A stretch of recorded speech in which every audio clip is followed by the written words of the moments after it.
Hello, Salemites. Welcome to Day's Daily Dose TV.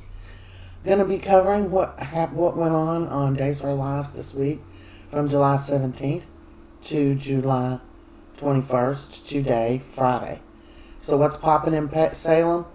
It has been a really explosive week. A lot of things are going on. So let's get to it. Lani ends up finding Abe because she talked to Jerry Prentice, a.k.a. Fake Theo, a.k.a. was the little boy Theo originally. He finds, he talks to Lani and he ends up telling her everything. So she goes to find him at Whitley's apartment, and she does. She knocks on the door. Abe, of course, is out of it. He can't answer the door, so she busts in. She's got him. She's talking to him. She's like, we got to get out of here. And she tries to find his chair to get him out, and Whitley comes home.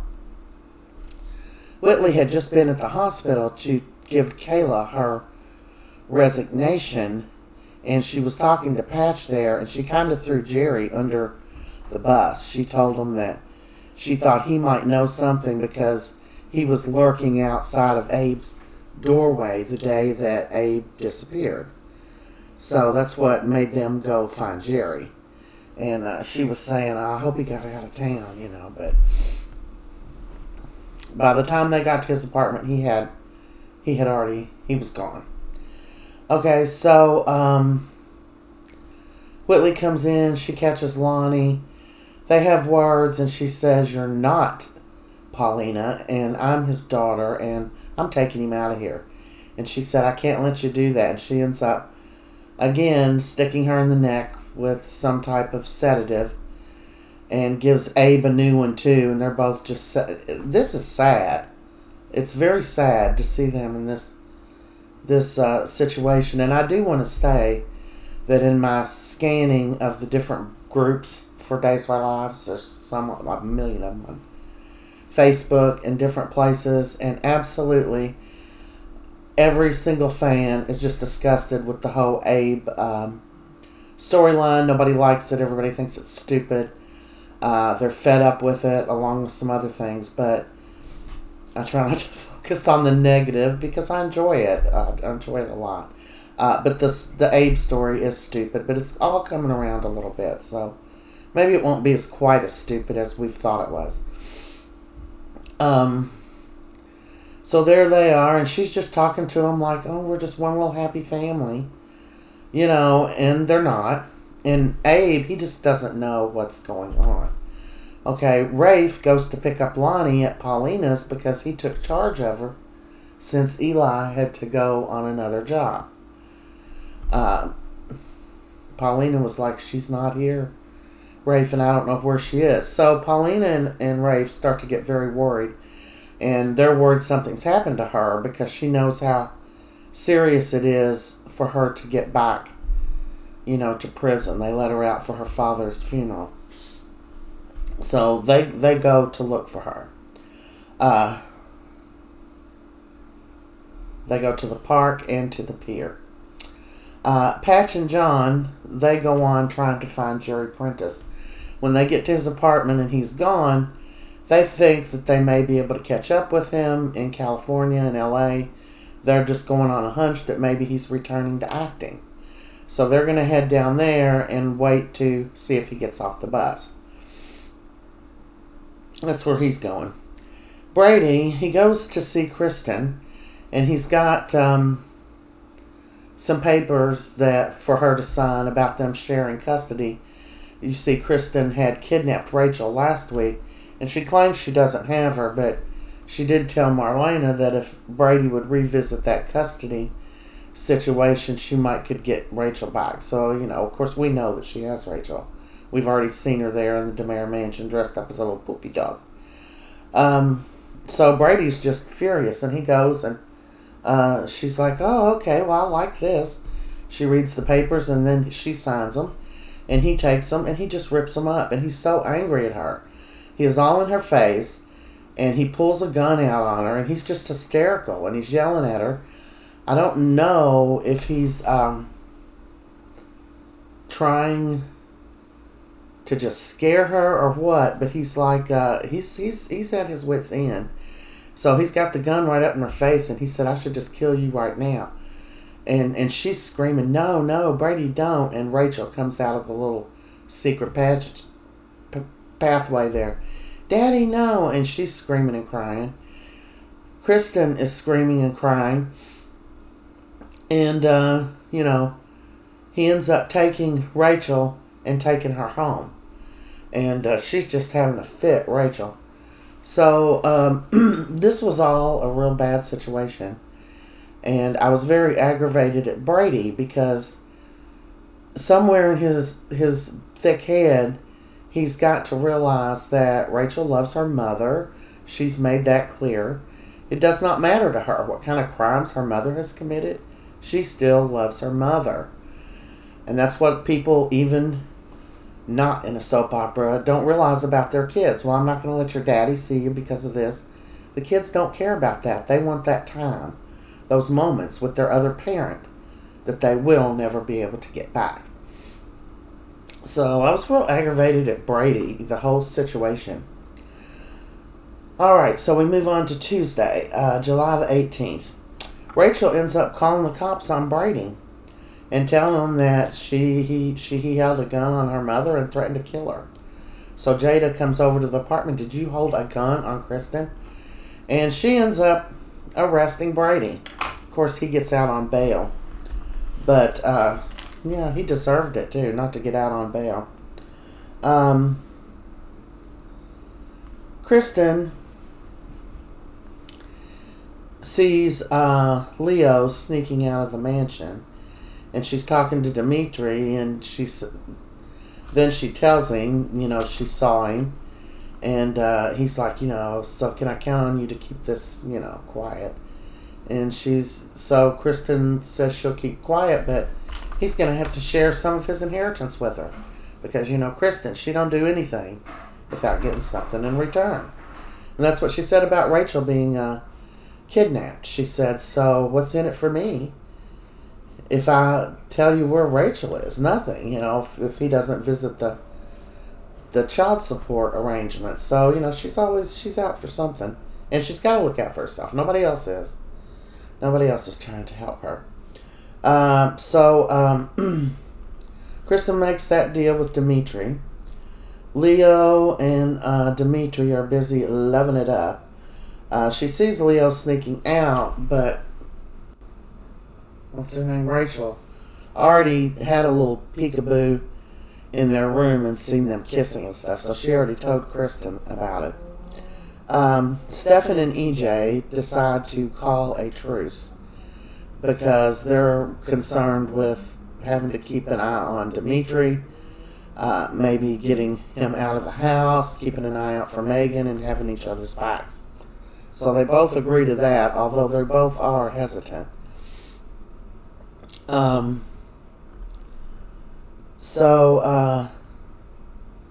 They call a truce. So when they get back home, they tell Dimitri they want him out of the house. But Kristin stands up for him and says, we might need his vote. We need to keep him here. So they agreed to keep him there. But of course, Kristin is keeping him close because she's going to take part of his money. Gabby is busy doing her own thing.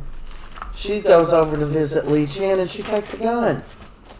And she holds a gun on him, threatening to kill him. I think he really thought she was going to shoot him. And he convinced her he was over. There wasn't going to be any more shenanigans. And he had even joined a dating site. And he had a date he was getting ready to go on. So she decided, okay, she would let him live. Well, come to find out, the gun wasn't even loaded. So, isn't that funny? We move on to Wednesday, July the 19th. Chad and Stephanie are settling in their nice little apartment, getting the kids settled in. Of course, Alex rented an apartment right across the hallway. So they already knew this, but there they are. They're getting ready to have a romantic dinner. Stephanie ordered, I think, some Chinese food. They had a bottle of wine. And they hear a knock at the door, and there's Alex standing there in a towel and no shirt.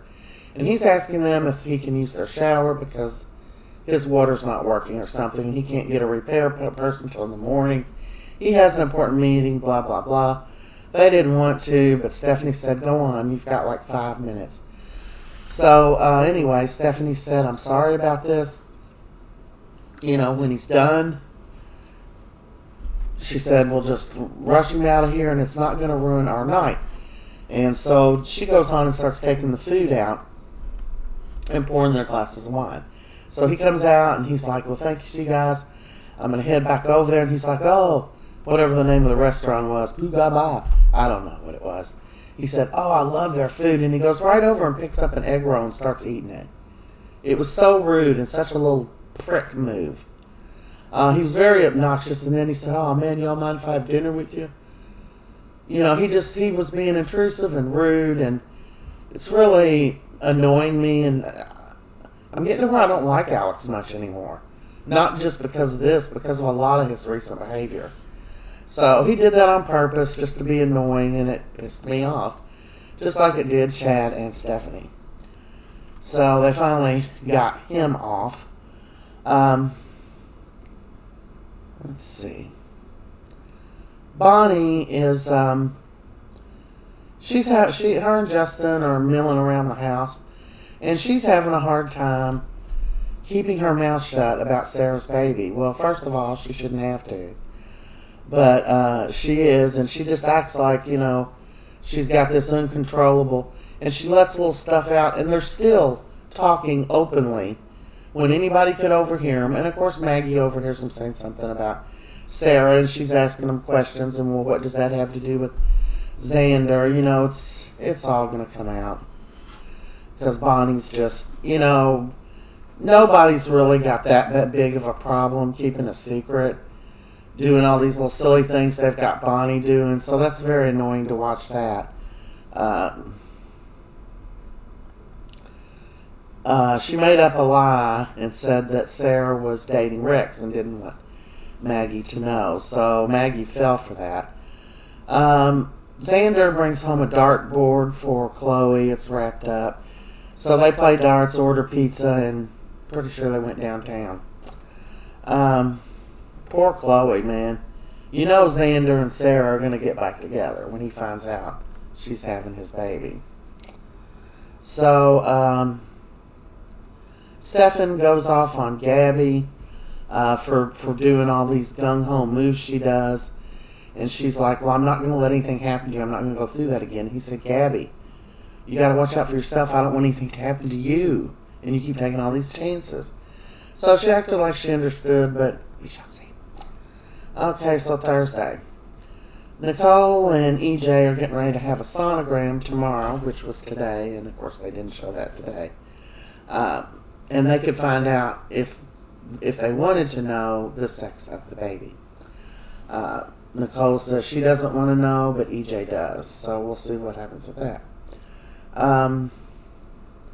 Johnny and Rafe run into each other in the square, and they sit down and share their heartaches and kind of have a who's the biggest loser contest there, which I think Johnny won. Wendy and Tripp are cuddling on the couch in their relationship. He has to go off to work. And I wish they'd take them two off the show. They're both a couple of duds, and I don't like anything about their storyline, and I don't like either one of those characters. I've never liked Wendy, and I've never liked Tripp.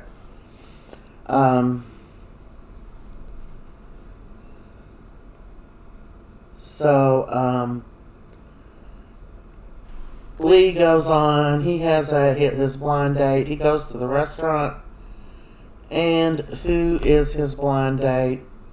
Melinda Trask. And she's like, oh no, and they were going off on how could this be, with talking to each other, and then she sees this wine that he's ordered, which means something in particular to her. So they decided to have some wine. She was getting a little tanked.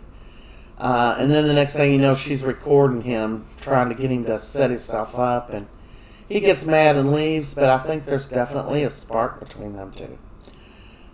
Trask, they're making her more personable here lately, and I like it. I'd like to see her end up with a decent guy Unfortunately, Lee should end up doing some time for his part in the whole let's kill Stefan ordeal.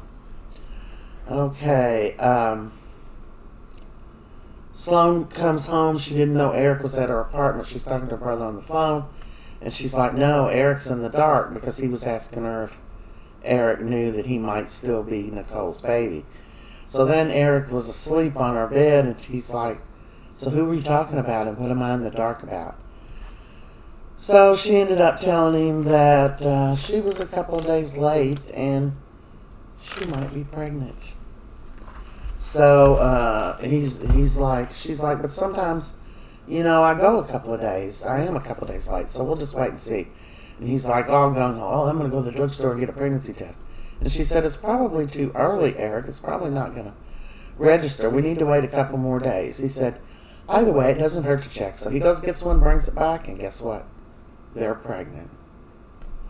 This is what I wanted. I wanted Sloan and Eric to have a baby together. I wanted Eric to be able to have his own child and leave everybody else's alone.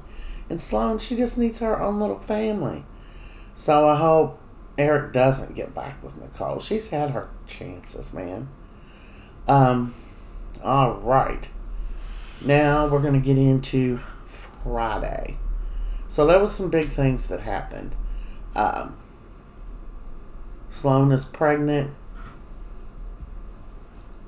Brady threatened to kill Kristin and then got arrested for it because his daughter called the police on him. And now this. Okay, so Whitley has Abe and Lani zombied out. They're both tied up in her. I don't know if Abe's tied up. He can barely move. But Lonnie's tied up. She's coming out of it, and she's sitting there calling them, well, I'm your mother, and I'm your wife, and she sends her over, slides them all over, a bowl of oatmeal or something to feed them, and Lani kicked it back. She's like, you're not my mother, and you're not his wife, and she keeps saying stuff to Abe, and she ends up, you can tell something's a little bit wrong with Whitley. Of course, we know something's wrong with her. When she first took Abe, it seemed like she was doing it to protect him. But Lonnie's trying to talk to her and telling her, he's not your husband and I'm not your daughter. You're confused or whatever. And she's like, oh my God. And she's like, everything was fine before you came. Talking to Lani. And Lonnie's like, it wasn't fine. His whole family thinks he's dead. So,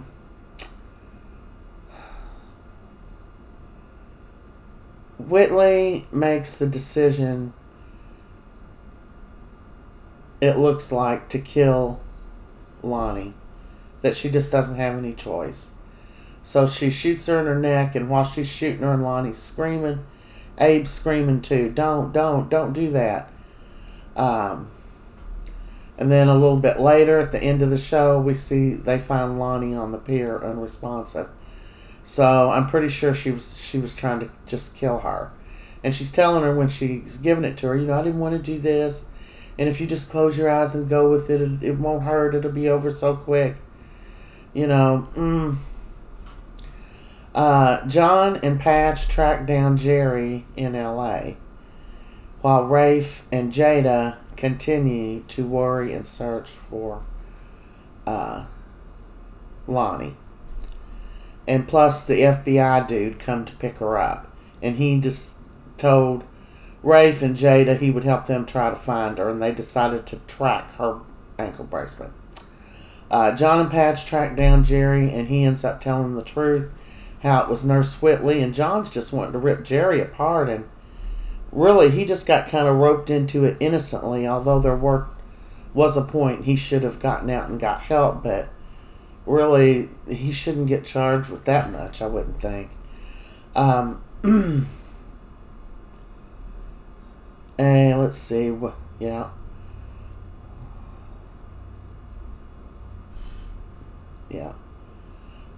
Meanwhile, Marlena and Kayla are having a conversation about Nurse Whitley and how she resigned, and I don't know how they got in the conversation about her, but Marlena's like, what?